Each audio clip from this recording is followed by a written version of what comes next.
I just got back from the office, but I wanted to talk about a rumor that came out very recently that has to do with the Apple Watch.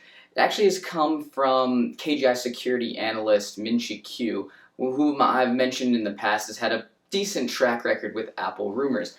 What he basically said is that in 2016 there won't be an Apple Watch 2 singularly, but there will actually be an Apple Watch 2 as well as an improved original Apple Watch. So what he talked about in regards to the two different models in specifics, Apple Watch 2 obviously would have a faster processor, but it would include new sensors like a GPS and barometer, improved waterproofing, a thinner display technology using new tech, but still kind of the same size, similar form factor as the original Apple Watch.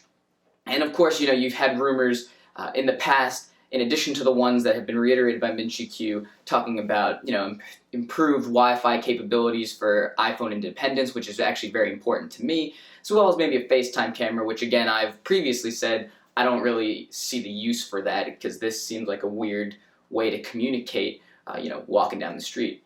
Now, the other model that he said, instead of just the same Apple Watch 1 that you have now, that I have now on my wrist, but the improved original Apple Watch wouldn't have all the features of the Apple Watch 2, but would have a faster processor. Again, does that mean the same processor at the same speed that's in the Apple Watch 2? Very unclear.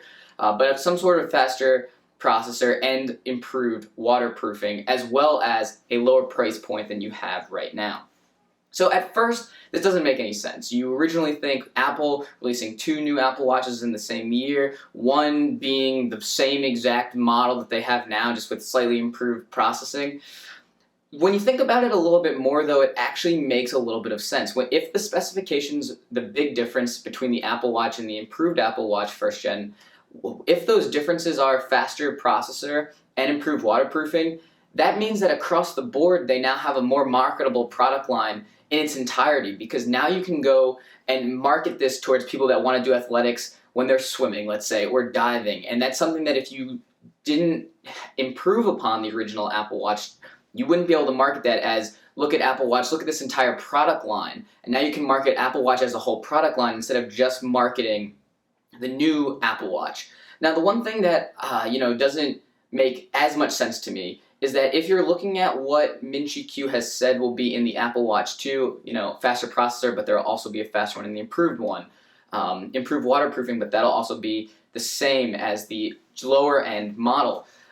I think the Apple Watch 2 needs a little bit more oomph. It needs a little bit of some differentiation, whether that's a thinner form factor or whether that's just more sensors than just barometer and GPS. I don't know. But I think if you can have an Apple Watch 2 that still has unique selling points to the faster processor that's in the improved Apple Watch, you not only have a whole new product line that is, arguably the best smartwatch product line available, you've also now made the Apple Watch 2 something that has its unique selling points. And you've also taken a lot of the negatives. My biggest negative with the Apple Watch, or one that I have now, is just that it's slow. You now have, Watch OS 3 that's going to improve some of that speed, and now you also have a cheap low-end Apple Watch that's improved upon even the ones that you bought last year. I think that makes the entire Apple Watch product line incredibly attractive, and it's something that can really start moving you forward.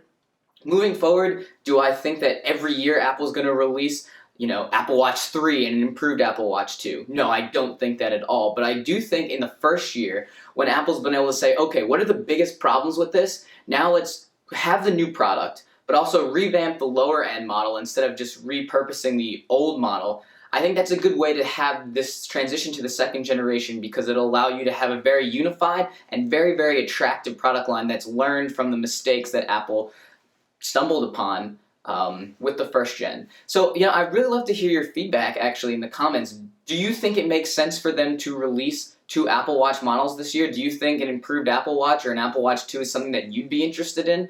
Love to hear your feedback in the comments below.